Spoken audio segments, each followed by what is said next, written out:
আজকের দিনটা একটু আলাদা। বৃষ্টি পড়ছে, রংধনু উঠেছে। আমি একটা কফির কাপ হাতে নিয়ে ব্যালকনিতে বসে কফির কাপে চুমুক দিলাম। আকাশের দিকে তাকিয়ে দেখি বৃষ্টির পাশাপাশি রংধনু উঠেছে। রংধনু সেই সাতটি রং দেখে বুকটা কেমন কেঁপে উঠলো। মনে পড়ে গেল আজ থেকে ঠিক 6 বছর আগের কথা, যেদিন শুনেছিলাম কোটি কোটি মানুষের হাহাকার, যেদিন পুরো বিশ্বের আর্মিসরা চিরকালের জন্য শান্ত হয়ে গেছিল, যেদিন আর্মিস হারিয়েছিল তাদের সব থেকে কাছের 7টি মানুষকে, যেদিন সে বিটিস নামক গাছটা শুকিয়ে গেছিল, ছড়ে গেছিল 7টি ফুল, চিরদিনের জন্য হারিয়েছিল আর্মিস নামক কোটি কোটি প্রজাপতি। হঠাৎ কিছু একটা মনে পড়তে রুমে চলে আসলাম। খাবার থেকে একটা বড় লাগেজ বের করে খুললাম। খুলে পুরো লাগেজটাতে একবার চোখ বোলালাম। লাগেজের ভেতরে জিনিসগুলো দেখে চোখ দুটো ভিজে উঠল। বুকের মধ্যে তুলপাটটা ক্রমশ বাড়তে লাগলো।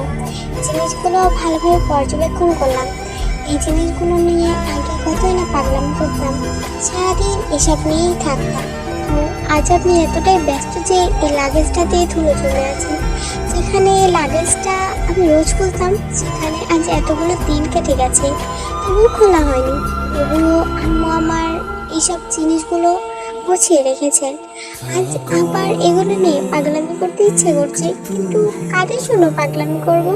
যাদের জন্য পাগলামি করতাম সে মানুষগুলোই তো আর আমার কাছে নেই। আমার সাথে রং হয়ে, আমার সাথ রাজা হয়ে।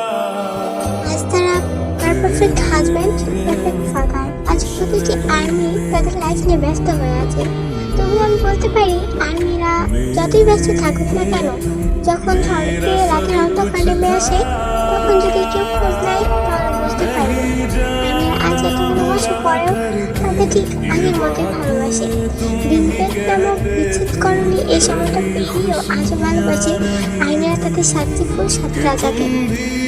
এত আর্মিরা মিস করে তাদের 7 রাজাকে, তাদের সাথে কাটানো সেই দিনগুলো, সেই পুরো স্মৃতিকে খুব করে আর্মিরা যায়। সময়টা যদি সেদিন থমকে যেত, তাদের থেকে যদি আলাদা না হতে হতো, কিন্তু কি করার, সময় তো তার গতিবিধি মেনে চলে, সে যে নিজের ইচ্ছাতে চলে।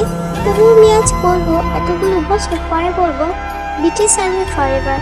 I purple you BTS and my army okay.